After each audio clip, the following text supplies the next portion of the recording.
buenas tardes a todos. ¿Qué tal? ¿Cómo están?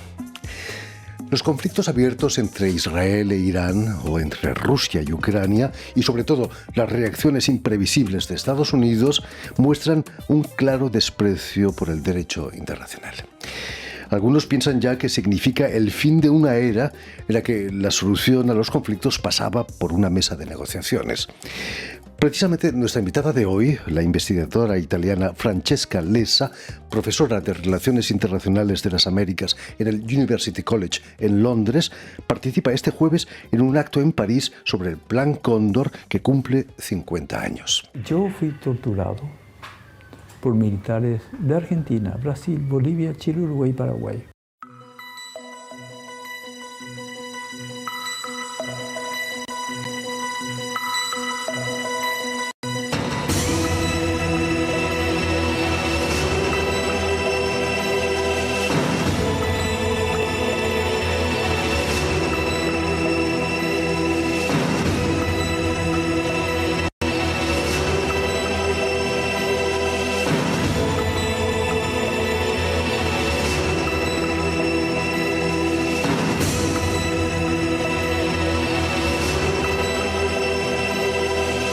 Que los jueces abran sus archivos y digan a quién entregaron los bebés que fueron apropiados de sus madres cautivas.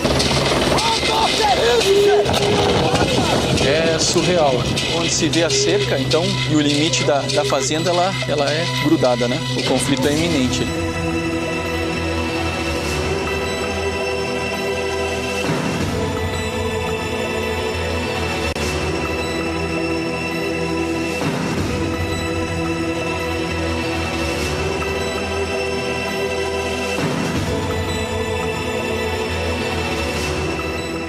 La Fiscalía General, el ejército no permitió tocar un solo militar. El cóndor sigue volando. Y hay que cortarle las alas. Muy buenas tardes, Francesca Lessa. Muy buenas tardes, muchas gracias por la invitación. Bienvenida a Radio Francia Internacional. ¿Crees que a partir de ahora la ley del más fuerte va a regir las relaciones internacionales? O en el fondo siempre ha sido así, ¿no?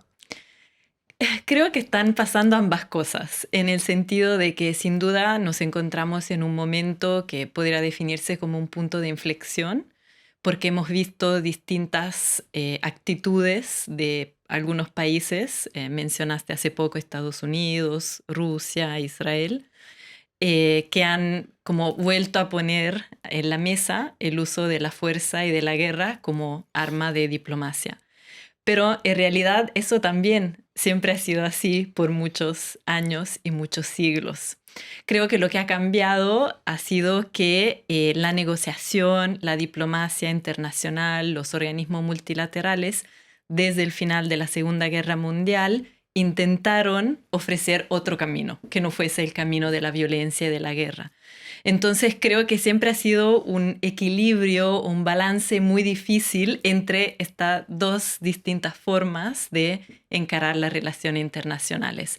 Y sin duda que ahora de nuevo nos encontramos en un cruce, si se puede decir, donde algunos países claramente apuestan a la guerra, pero hay otros, por ejemplo, podemos mencionar España, Irlanda, Sudáfrica, que han apostado a mecanismos internacionales para resolver los conflictos también. Por supuesto. El asesinato ya en 1976 de Orlando Letelier, ministro del gobierno de Allende, en Washington, habría una nueva época también para las dictaduras, ¿no? Era la internacionalización, de esas dictaduras, ¿no? Sí, el caso del asesinato de Orlando Letelier en Washington, que fue asesinado con su colega Ronnie Moffitt también, y donde quedó herido el esposo de Ronnie, es también otro punto de inflexión, porque por un lado demuestra podríamos decir como el cúlmine de la coordinación conocida como Plan Cóndor, que ya funcionaba en América del Sur hace mucho tiempo y que llegó hasta el corazón de la capital de Estados Unidos. Pero al mismo tiempo también marcó el comienzo del final para el Plan Cóndor. Así que también otro punto de inflexión para hacer algunas digamos, paralelos con hoy en día. De eso hablaremos, Francesca, pero permíteme que explique a nuestros oyentes que eres italiana, nacida en Italia, pero que vives en Londres desde hace más de 25 años. Pero cuéntanos, ¿cómo nace tu interés por América Latina y las dictaduras de esos países en el último cuarto de siglo, del siglo XX? Empezó en el año 2002, cuando estaba haciendo una maestría en Londres en diplomacia y relaciones internacionales. Y ese año 2002 justamente fue al poco tiempo de que el ex dictador chileno Augusto Pinochet había sido detenido en Londres, y en esa ciudad se habían dado los juicios que finalmente determinaron que Pinochet podía ser extraditado a España para ser juzgado por los crímenes de lesa humanidad que el juez Baltasar Garzón le había imputado. Finalmente, Pinochet fue enviado a Chile por razones humanitarias y sabemos cómo terminó esa parte de la historia, pero justamente en ese momento todavía había muchas reverberaciones de ese caso que había sido otro punto de inflexión. Ya mencionamos mucho punto de inflexión. Lo viviste en primera fila, ¿no? Sí, digamos, yo no estaba ahí todavía en el 98, pero llegué justo el año después, así que igual pude seguir, y cuando estaba haciendo esta maestría, hice mi tesis sobre justamente si altos cargos del Estado, como un presidente, un ministro de Relaciones Exteriores, podían aprovechar de la inmunidad que le corresponde como jefes de Estado, pero cuando son acusados de muy graves delitos, como pueden ser el genocidio o crímenes de lesa humanidad. Por supuesto. La historia de Italia también es muy interesante. En los años 70, los conflictos con la extrema derecha, la extrema izquierda de las Brigadas Rojas, ¿no te ha interesado como terreno de investigación?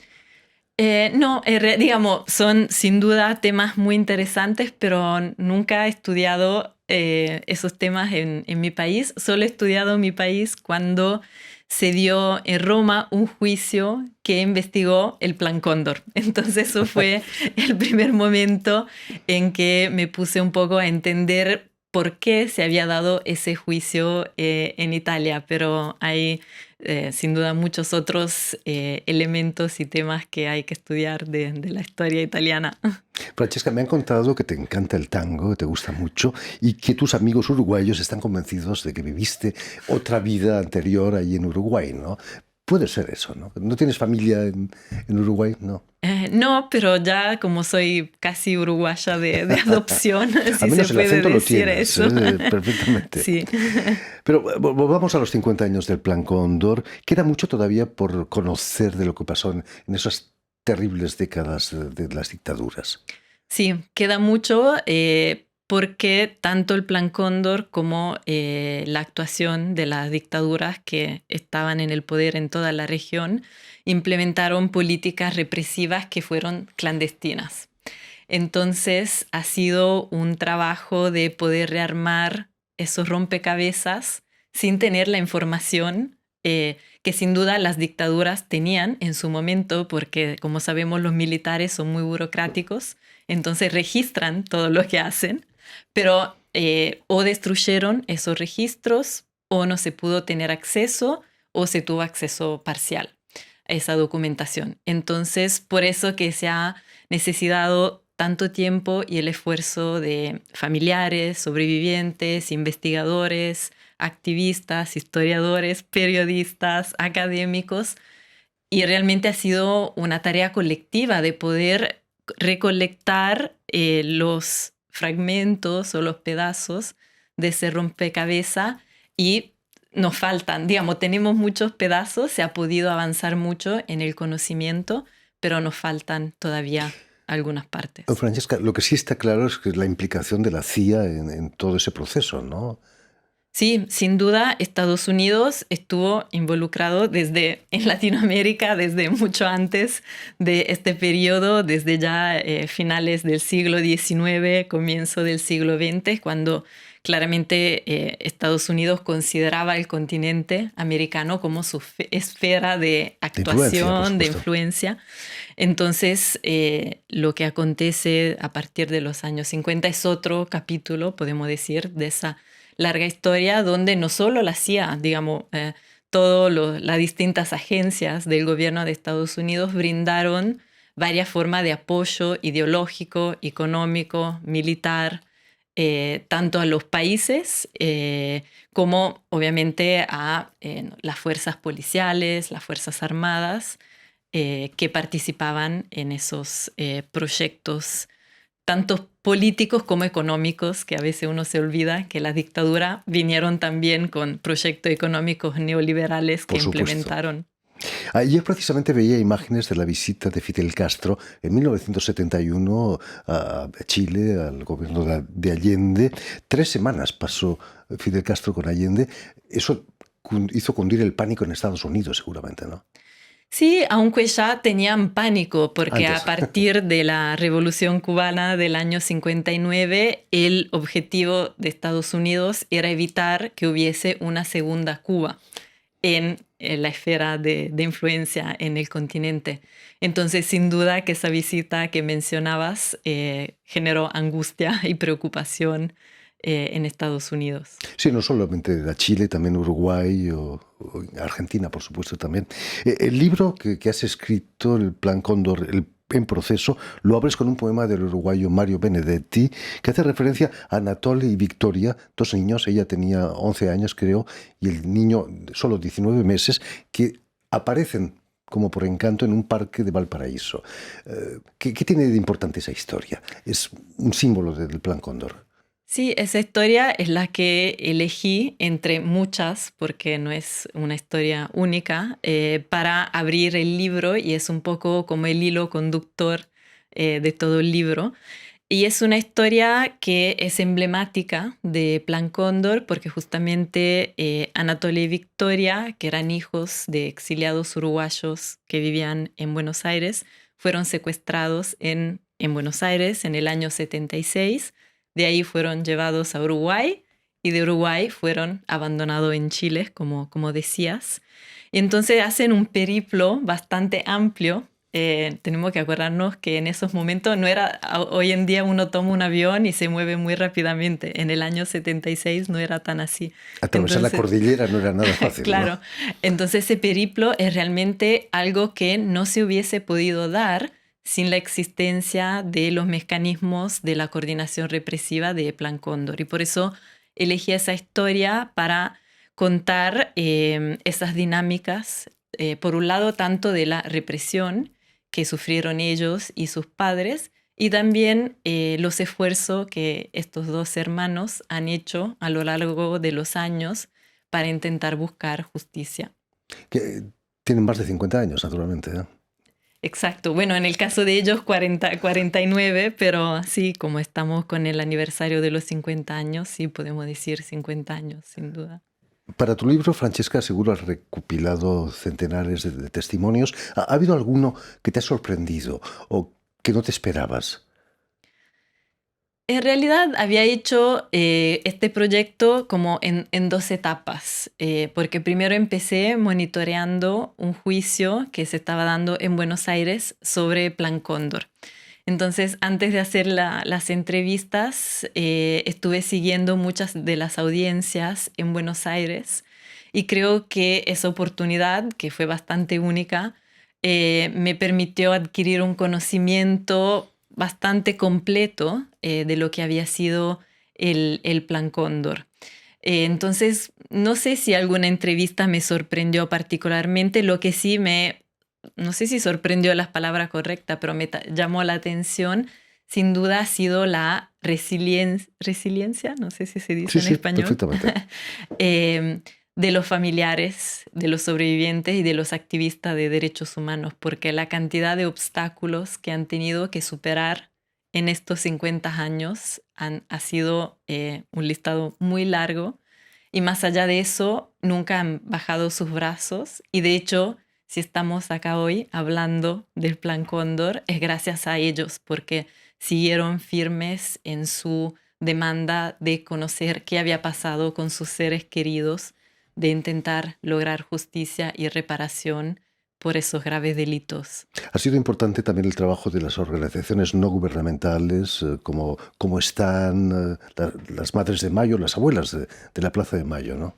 Sí, absolutamente. De hecho, en el libro hablo de un concepto que definí personas buscadoras de justicia, que justamente lo desarrollé estando tanto tiempo en los países del Cono Sur y viendo justamente los esfuerzos tanto de personas individuales como de organismos de derechos humanos y de familiares que han siempre tenido ese horizonte de lograr verdad y justicia, trabajando de distintas posiciones. Por ejemplo, las abuelas enfocadas en la búsqueda de los nietos y las nietas, las madres hacia sus hijos y las hijas, pero finalmente son todos objetivos que se complementan y aportan a la misma dirección.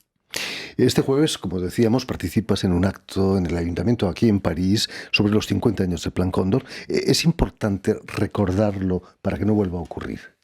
Sin duda. Creo que también, volviendo a lo que decíamos al comienzo, hay una percepción de que la sociedad sigue cometiendo muchos errores que ya los que estudiamos el pasado, tanto reciente como más lejanos, hemos visto en muchas otras oportunidades. Entonces es fundamental tener eventos como el de hoy que convoquen a la ciudadanía y que informen a la ciudadanía, porque también el otro fenómeno que acontece hoy en día de retorno de muchos discursos y políticos pseudo-autoritarios, podemos violentos, decir, por supuesto, y violentos, se aprovecha de la falta de conocimiento, de la falta de información. Entonces, el trabajo de educación cívica de toda la ciudadanía creo que también necesita estos eventos para que se conozcan realidades que pueden parecer lejanas, pero en realidad son mucho más cercanas de lo que uno